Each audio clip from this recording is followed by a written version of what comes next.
You ask Tiger to solve. This deals with linear equations with one unknown. The final result is z equals 295 over 8. Let's solve it step by step. Group all constants on the right side of the equation. Add 6 to both sides.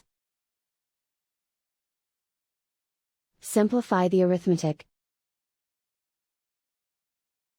Convert the integer into a fraction. Combine the fractions.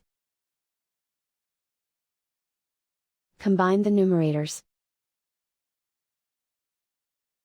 Isolate the z. Multiply both sides by 5. Group like terms.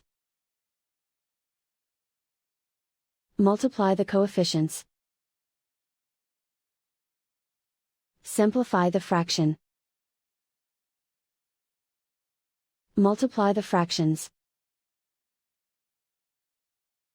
Simplify the arithmetic.